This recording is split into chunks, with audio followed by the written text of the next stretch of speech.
Briana Aldridge and Patrik Walker from Cowboys.com back here to talk about, I don't know if the word embarrassing is the right one, 44, something like that, right?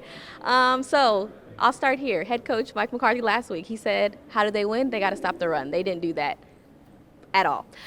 So I ask you, was it a Mike Zimmer thing or was it just players not executing? You know, first and foremost, I have to say I love the accountability that Mike Zimmer took. He absolutely said it was his fault, it was on him. He said he didn't prepare the guys to stop the run as much as he should have.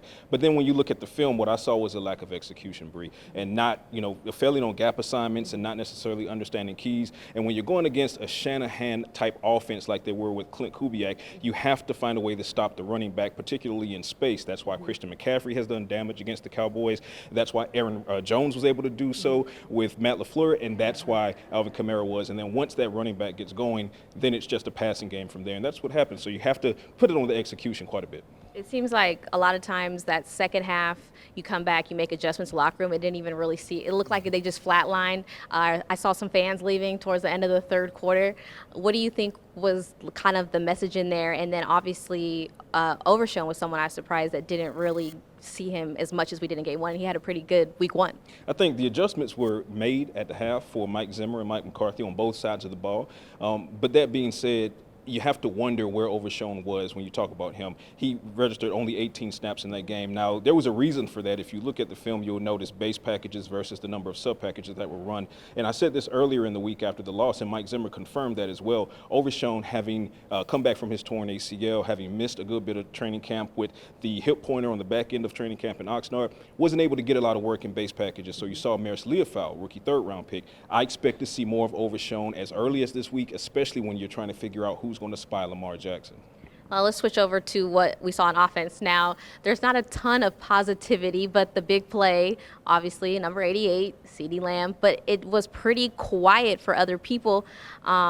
Obviously, Ferguson out, that left more room for Shoemaker. Tolbert had more, but it felt like they didn't get a lot of credit because the game was going so bad. It was, and the thing was, the Cowboys offense, they were able to move the ball. So they made progress in that respect because one of their struggles against the Cleveland Browns, albeit a blowout victory, was that they couldn't convert on third down consistently. They improved upon that going against the Saints. They were able to have 10, 12, 13 play drives, but they could not get into the end zone. So red zone offense has now become the struggle. Jake Ferguson most certainly helps you with that.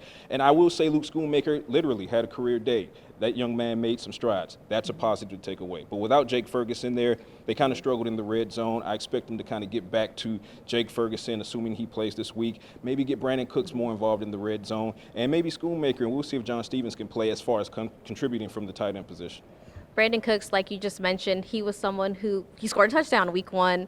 And it's like when you see CD getting double teamed or, kind of struggling to get open, you're looking for that second person. It just seems like the Cowboys can't find a reliable second person. Well, that's because on Sunday against the New Orleans Saints, the number 2 receiver didn't play. Your number 2 receiver is your tight end. It's Jake Ferguson, okay? So when that number 2 receiver is out, now the question becomes how can you get Brandon Cooks more involved? And the Cowboys just didn't do a great job of that. But then when that's happening, you have to find out, is Jalen Tolbert going to be able to contribute? Jalen Brooks, the Cowboys tried to get Brooks involved. Unfortunately, that resulted in one of Dak Prescott's interceptions when Jalen Brooks stumbled on the route. But that being said, when you are, whether you're down a player or not down a player, you expect Brandon Cooks to come out with a hot start after a slow start to begin last season. He did against the Cleveland Browns, not so much against the Saints. Let's see if they factor him in more against the Baltimore Ravens. Do you think Ferguson coming back will make the difference that they need when they're facing this Ravens, if they're able to do what Mike McCarthy says they want to do, and it is stop the run or contain the run? Well, let me put it this way. Jake Ferguson's absence against the Saints was not the reason the Cowboys lost that game. Had Jake Ferguson played, maybe they only lose by 17 points, okay? That being said, Jake Ferguson provides a lot more than just production on the field, but that as well. He's a leader in the locker room. He gives you that dog mentality on the field. He's a tone setter on the field. He's one of your better blockers as well. Talking about getting your rushing attack going, Jake Ferguson will help in that capacity. Talk about working the seams and these linebackers. You're about to go against Roquan Smith. You need to challenge Roquan Smith, and the best way to do that is with an elite tight end. You have one, Jake Ferguson. So Jake Ferguson will help the aspect of the offense, but defensively, you've got your hands full. Derrick Henry, Lamar Jackson, you got Zay able to go deep. You got Likely and Andrews as the tight ends. A lot of firepower, not as much as the Saints, works in the Cowboys' favor that they also don't have as much speed as the Saints do. So the Cowboys should be able to shrink the field, and that should help them out. My last question for you. When I got here, I heard the Cowboys don't lose at home. They did that, okay? So you jinxed it. I might have been the problem. I apologize.